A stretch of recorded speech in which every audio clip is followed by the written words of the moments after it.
Members of the Republican Party who said they won't support him as the candidate.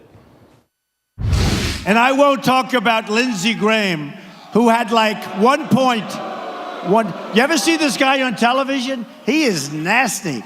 He fails with his campaign horribly. He then endorses somebody else, and then he endorses Bush, and he endorses everybody. He's like bad luck. As soon as he endorses the people, they drop out. And I'm not surprised with the Bush family, in all fairness, because I've been very critical of what happened during the term. So I'm not surprised. And Jeb, we hit hard. Do we agree? But here's the way I look at it. I won, so I don't care anymore. Well, that's Donald Trump, the uniter. Of course, he's feeling really good right now these days, and he should. Of course, his schedule now, though, to try to figure things out. He wants to kind of smooth things down. So reportedly, him and Paul Ryan, I think it's going to probably be next Thursday they're going to get together. Remember, yesterday, Ryan did not endorse him just yet. In the meantime, Lindsey Graham, well, he has voiced his refusal to support Donald Trump. In a statement today, he said, "I absolutely will not support Hillary Clinton for president. I also cannot in good conscience support Donald Trump because I do not believe he is a reliable conservative." Well, are we still looking at this Republican breakup, civil war getting even worse, not better? Joining me now, Morgan Ortagus, Boris Epstein, Steve Rogers, and Lee Carter. Steve Rogers, let me talk with you. You know, you're always upbeat. You're a Trump supporter. But you see around the GOP, there's still a lot of bitterness. There's a lot of bitterness, and they're irrelevant. Donald Trump They don't vote. Won. Well, they're irrelevant in this sense. Look, Donald Trump won. All right. Paul Ryan and those individuals, they're going to have to come on board. They are actually opposing the will of the American people, and they've got to get that through their heads that unless they jump on board, they're going to be left out of that train come November. Well, I can tell you right now, Paul Ryan right now is sitting pretty good in Washington, D.C. And if Donald Trump, as a president, wants to get his agenda done, Lee, he's going to have to he's not going to be a king when he goes to Washington, if he goes to Washington, D.C. Right. I mean, he is going to have to work with these people when he gets there. But the problem is right now, what is their objective? I understand Paul Ryan is being asked what his stance is, so he has to say something. But what is Lindsey Graham aiming for here? What is Jeb Bush aiming for? Why are they saying anything? They don't have to. So what is their objective? Is it to further get the party fractured? Is it what? I mean, I just don't understand what they're trying to accomplish by saying things right now. It just doesn't help anybody. I mean, I guess somebody keeps sticking mics in their face and asking them if they're going to endorse Morgan. You were not originally a Donald Trump person. You understand the bitterness that lingers there. Who's it incumbent upon right now to sort of extend the olive branch? And I think it's important. Maybe Steve doesn't. Maybe they think all these people are irrelevant. But to me, I think you're going to need a united front to win in November. Charles, I've said on your show for the past 2 months that Donald Trump probably had the nomination in the bag and needed to bring the party together. And last Tuesday, I thought it was interesting. Whenever he went after Cruz's father, I thought, why is he doing this? He's going to win by double digits tonight. It didn't make sense to me. And then something occurred to me. This is my new working theory, is that he's brought in so many Democrats and independents that maybe he doesn't actually have to bring the party together. Maybe he's realigning the Republican Party, and maybe the Democrat Party is being realigned by Bernie Sanders in historic and new ways. So maybe he's just decided, I'm not going to unite the party because I can win in the primaries. He's proven he won the nomination by getting Democrats and independents to vote. And maybe that's his path towards a general election.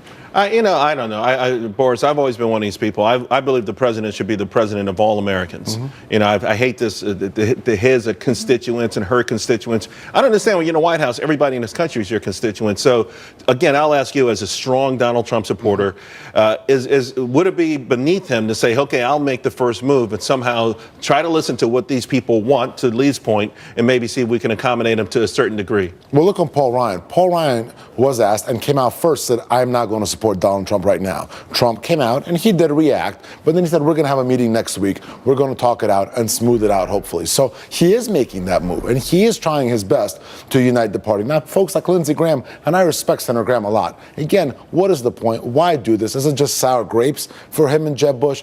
Trump has won. Over almost 3 million more people voted for him than for Mitt Romney in 2012 on the Republican side, and bringing in Democrats and independents, like Morgan said. So there's really no reason for the whole Republican Party not to say, hey, this is our guy. Now, last thing is, it's the first week. He's only been the presidential nominee for 2 days. We have 6 months. This will shake out. Republicans will be happy. Although he's been the official presumptive nominee for 2 days, I think, Morgan, the writing has more or less been on the wall. And to that point, why would he bring up Ted Cruz's dad on the eve of a major win? Right before that, like, In other words, those things linger. I understand that the Trump folks are angry at everyone else, but, things linger for people who rooted for Cruz. Those things linger. Charles, they do. But what's really lingering, and I guess gets a lot of the American people in the gut, is that the establishment, Paul Ryan, Lindsey Graham, they feel privileged. They feel entitled. They think that these jobs that they have, they're entitled to.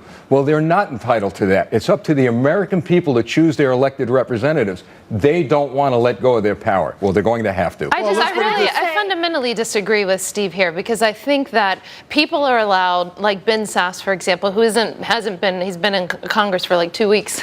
People are allowed to have their opinions and say, I'm worried that this guy isn't a principled conservative, and we'd like you to pick a VP. We'd like you to make some policy, concessions to show us that you are conservative. So I don't think everyone who opposes him. I'm sorry. May I finish? May I finish? I don't think everyone who opposes him just, is worried about power. I think people are allowed to have concerns about there's some opposition based on principles. I think it's just a cheap shot to say that, and it's intellectually lazy to make that argument. It's fine to have opposition, but the other option now is either Hillary or Bernie.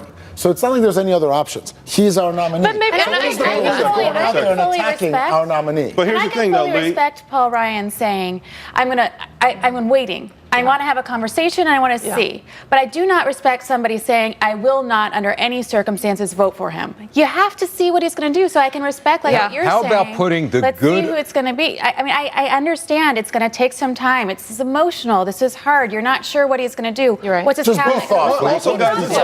Listen, the same thing's happening to a certain degree and will happen to even a greater degree on the Democratic side.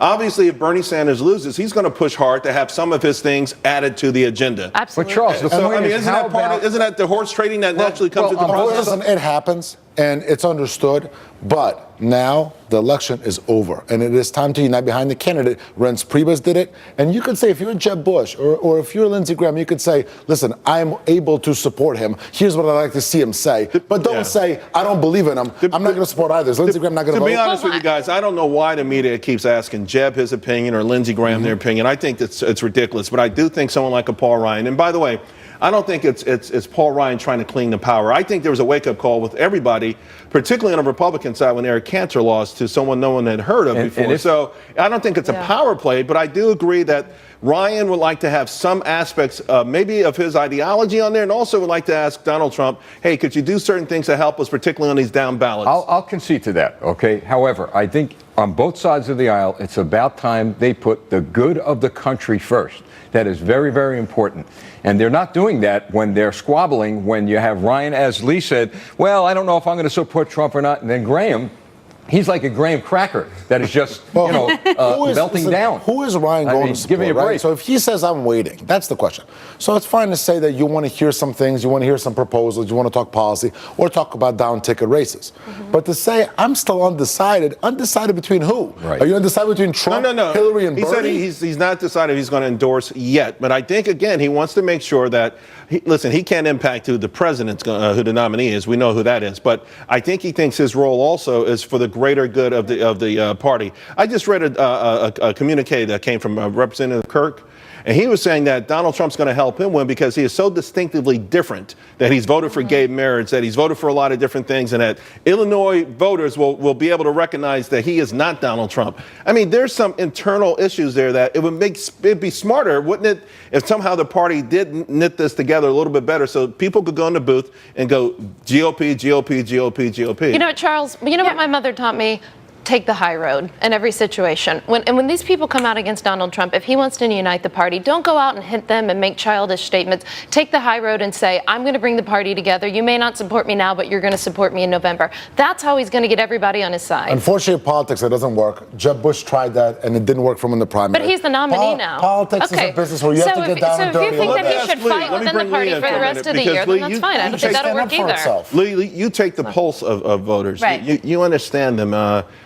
What do you think? I mean, at some point, should the tone be a little bit, should the tone come down, or should it stay at this high level, particularly with the infighting? Well, I think one of the things that I've learned through this whole process is this is not politics as usual. So anything that's worked before does not work now. And so I would not. What's been working lately? So do you think that the Republican voters would like to see this infighting continue into the convention? I wouldn't say that they'd like to see the infighting, but I don't think that they want to see anything that seems like typical politics. And so I don't think that if everybody were to fall in line right now, it would seem totally disingenuous. So I think that Paul Ryan saying, hey, I need to think about this, we're going to have some meetings, and they came out and talked about it openly in a different way than we've ever seen before, that's going to seem authentic. That's going to seem real. I think this whole people needing to figure it out and think about it is going to seem real to people. I think if everybody all of a sudden said, hey, we're all friends now, everyone would be like, wait, something is wrong here. I totally agree. Yeah, Even Donald Trump said that. We have 2 months till the convention, 6 months till the election. There's a lot of time. Now, we do have to understand that this is not, in Donald Trump, we have a candidate unlike any other we've had in a long time. He can help both the more moderate Republicans and the conservative Republicans in the down ticket races. They just have to understand that and work within the framework of the candidate. Stop the blame game. Stop the finger pointing. It's the conservative candidates who obviously, I mean, it's interesting. Most governors have jumped on board, a lot of them in the last 24 hours, but it's those core Washington D.C.ers that are still putting up a lot of resistance. All right, guys, we'll talk about this a little bit more.